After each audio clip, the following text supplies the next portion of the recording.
So Bayonetta 3 has been in the news a lot lately, and not always for the right reasons. We're going to focus on the release of Bayonetta 3. The game came out last week, and I had a chance to play it all weekend, and I'm going to give you my thoughts on the game.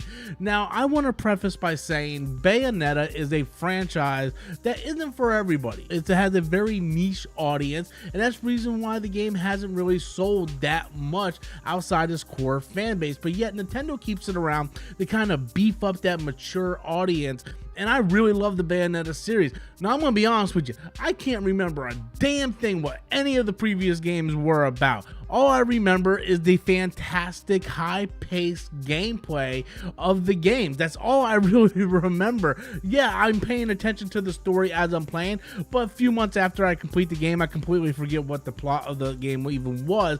And the same thing goes for Bayonetta 3 so far. I have no idea what the hell is going on in this game. All I know is like there's multiverses and there's different Bayonettas, and we're going from one multiverse to another multiverse, and we have this new character Viola, and that, I'm like, it's crazy. But where this game stands out is the gameplay. Bayonetta 3 delivers the same high-speed, fast-action hack-and-slash gameplay that we come to love in the Bayonetta franchise, and that is a great thing, and including some new and additional features that was never seen before in any Bayonetta games, including the Demon Slayer mode, which is fantastic. It gives Bayonetta a whole different range of different moves and skill sets to do by summoning these demons and using these demons to do all sorts of things, whether it be this giant dragon that you can do these massive Godzilla kaiju fights, or a spider to swing like a web.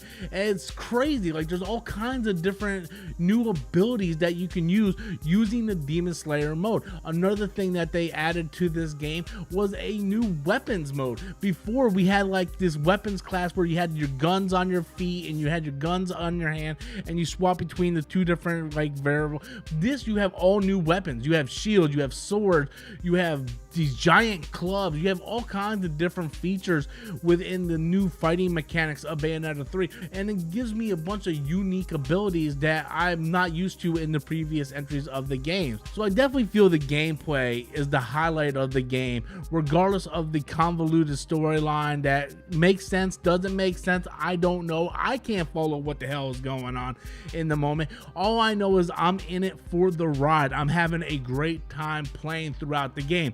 Now, a lot of people brought up bad frame rate.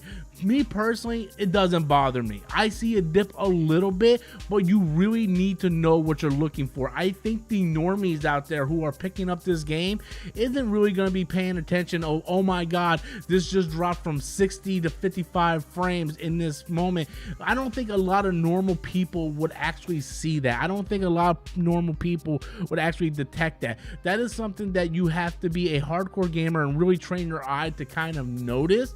Now, yes, it does drop like in the 40s sometimes, and that's a little noticeable for me, but again, I don't think a lot of ordinary people is really going to notice, because the gameplay is so fast paced and there's so much going on the screen at any given time that you really don't really pay attention to it all that much.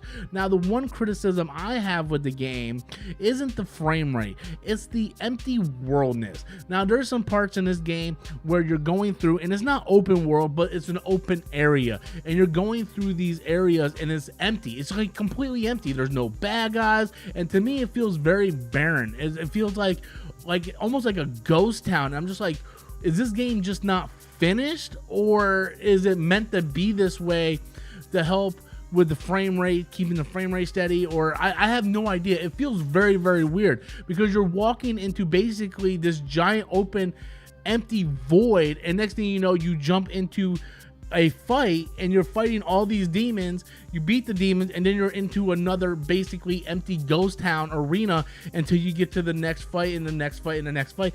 And that's sort of the pattern of the game, and that's the thing that I noticed the most, was not the frame rate drop, but how certain parts of this game just feels absolutely empty.